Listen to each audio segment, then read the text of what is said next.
ശബരിമലയിലെ ആടിയ ശിഷ്ടം നെയ്യ് വിൽപ്പനയിൽ ലക്ഷങ്ങളുടെ ക്രമക്കേട് നടന്നതായി സംസ്ഥാന ഓഡിറ്റ് വിഭാഗം. റിപ്പോർട്ടിൽ 25.52 ലക്ഷം രൂപയുടെ കുറവ് കണ്ടെത്തി. ലക്ഷങ്ങളുടെ ഇടപാട് രേഖപ്പെടുത്തിയത് 4 സ്കൂൾ നോട്ട്ബുക്കുകളിലാണ്. കണക്കുകൾ പലതും വായിക്കാൻ സാധിക്കാത്ത വിധം അവ്യക്തമാണ്.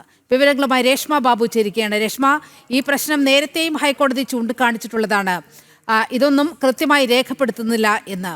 ഇപ്പോൾ ലക്ഷങ്ങളുടെ ക്രമക്കേട് നടന്നതായി സംസ്ഥാന ഓഡിറ്റ് വിഭാഗം തന്നെ സാക്ഷ്യപ്പെടുത്തുകയാണ്. വിവരങ്ങൾ.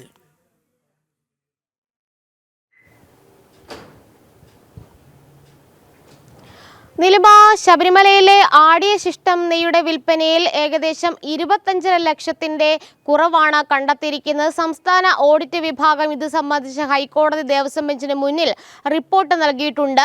ഈ ലക്ഷക്കണക്കിന് ഇടപാടുകൾ രേഖപ്പെടുത്തുന്നത് 4 സ്കൂൾ നോട്ട് ബുക്കുകളിലാണ്. ഈ ബുക്കിലാകട്ടെ വെട്ടും തിരുത്തലുകളുമാണ് ഉള്ളത്. പല കണക്കുകളും വായിക്കാൻ പറ്റാത്ത വിധം അവ്യക്തമാണെന്നും ഓഡിറ്റ് റിപ്പോർട്ടിൽ വ്യക്തമാക്കിയിട്ടുണ്ട്. കൂടാതെ നെയ്യ് ശേഖരിക്കുന്ന ഘട്ടത്തിലോ ശുദ്ധീകരിക്കുന്ന ഘട്ടത്തിലോ കൃത്യമായിട്ട് അളവുകൾ എഴുതാറില്ല, അളവുകൾ രേഖപ്പെടുത്താറില്ല.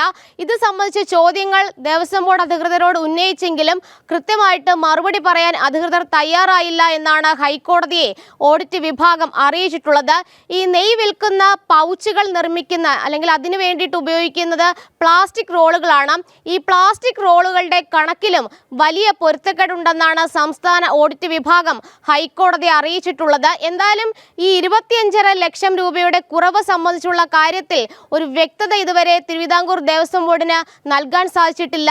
ഈ മറുപടി കൃത്യമായിട്ട് ദേവസ്വത്തിന് അധികൃതർ നൽകാത്തതിലും ഹൈക്കോടതി നിശിതമായിട്ടുള്ള ഭാഷയിലാണ് വിമർശിച്ചത്. എന്തായാലും 2025 ഫെബ്രുവരി മുതൽ ഒക്ടോബർ മാസം വരെയുള്ള മാസപൂജകളുടെ കണക്ക് വിശദമായിട്ട് ഓഡിറ്റ് ചെയ്ത് അത് റിപ്പോർട്ടായിട്ട് സമർപ്പിക്കണമെന്നുകൂടി ഹൈക്കോടതി ദേവസ്വം ബെഞ്ച് ഓഡിറ്റ് വിഭാഗത്തിന് നിർദ്ദേശം നൽകിയിരിക്കുകയാണ്. ആടിയ ശിഷ്ടം നെയ്യുടെ ക്രമക്കേടുമായി ബന്ധപ്പെട്ട് നേരത്തെ ശബരിമല സ്പെഷ്യൽ കമ്മീഷണർ നൽകിയ റിപ്പോർട്ടിന്റെ അടിസ്ഥാനത്തിൽ സ്വമേധയാ ഹൈക്കോടതി ഫയലിൽ ഹർജി സ്വീകരിച്ചിരുന്നു. ഈ ഹർജിയാണ് ഹൈക്കോടതി പരിഗണിച്ചത്. എന്തായാലും ഈ ഹർജി ഹൈക്കോടതി വരുന്ന ഏപ്രിൽ 1-ാം തീയതി വീണ്ടും പരിഗണിക്കുന്നുണ്ട്. അന്നേ ദിവസമാണ് മാസപൂജകളുടെ കണക്കുകൾ സംബന്ധിച്ചുള്ള റിപ്പോർട്ട് ഓഡിറ്റ് വിഭാഗം നൽകേണ്ടത്. നീലിമ. ഓക്കെ രേഷ്മ.